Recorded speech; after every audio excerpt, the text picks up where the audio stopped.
Hello friends, welcome to my channel. இன்றைக்கி நம்ம டோக்லா எப்படி செய்கிறதுன்னு பார்க்கலாம். தேவையான பொருட்கள் பார்த்துக்கலாம். இப்போ நம்ம ஒரு ஜல்லடை வச்சு ஃபஸ்ட்டு மாவு ஜலிச்சிக்கலாம். கடல மாவு பாருங்கள், இப்படி உருண்டையாக வந்தால் இது எடுத்துடலாம். இப்போ இதை ஒரு பவுலுக்கு மாற்றிட்டு மஞ்சள் தூள், உப்பு, 1 டீஸ்பூன் சுகர் இது சேர்த்து நல்லா மிக்ஸ் பண்ணி விட்டு கொஞ்சம் கொஞ்சமாக தண்ணி விட்டு நம்ம மிக்ஸ் பண்ணிக்கலாம். அதிகமாக தண்ணி சேர்க்கக்கூடாது, கொஞ்சம் கொஞ்சமாக சேர்த்து மிக்ஸ் பண்ணிக்கோங்க. அப்புறம் 1 டீஸ்பூன் எண்ணெய் சேர்த்துக்கலாம். இஞ்சி, பச்சை மிளகா அரைச்சி வச்சுருக்கிற பேஸ்ட்டு ஒரு 1/2 டீஸ்பூன் சேர்த்துக்கலாம். பேக்கிங் பவுடர் ஒரு 1/2 டீஸ்பூன்.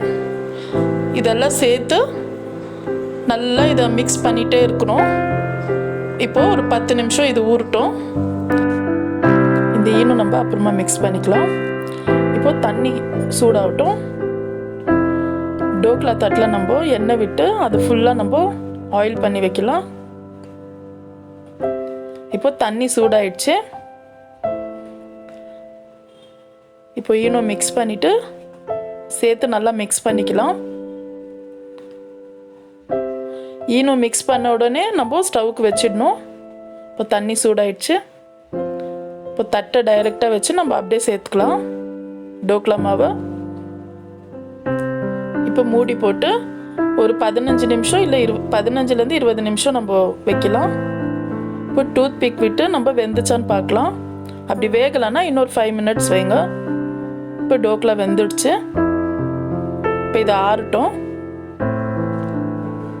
இப்போ டோக்லா ஆறிடுச்சு. நம்ம ஒரு நைஃப் வச்சு இப்படி தூரம் இப்படி விட்டு இப்படி எடுத்துக்கலாம். பாருங்கள், நம்ம டோக்லா என்ன சூப்பராக வந்திருக்கு. இப்போ நம்ம தாளிப்பு ரெடி பண்ணிடலாம்.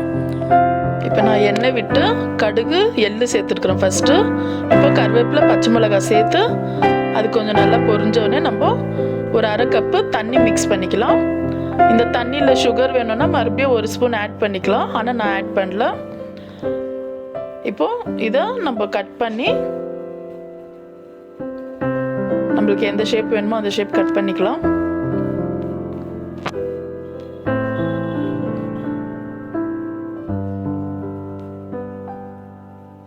இது மேலே நம்ம தாளிப்பு சேர்த்து நம்ம சர்வ் பண்ணிக்கலாம். நம்ம டோக்லா ரெடி ஆயிடுச்சு.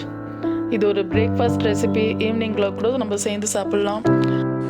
டோக்லா செய்ய நம்மளுக்கு ரொம்ப நேரம் கூட ஆகாது. 1/2 ஹவரில் சேர்ந்துடலாம். பாருங்கள், இன்னும் சாஃப்டாக வந்திருக்கு. டோக்லா செய்து கொடுத்தீங்கன்னா பசங்க விரும்பி சாப்பிடுவாங்க. கண்டிப்பாக ட்ரை பண்ணுங்கள். இது கூட நம்ம கொத்தமல்லி சட்னி வச்சு சாப்பிட்டா ரொம்ப டேஸ்ட்டாக இருக்கும். இவ்வளோதான் ஃப்ரெண்ட்ஸ். இந்த வீடியோ உங்களுக்கு பிடிச்சிருந்தா லைக் பண்ணுங்கள், ஷேர் பண்ணுங்கள், மறக்காமல் சப்ஸ்கிரைப் பண்ணுங்கள். தேங்க்யூ.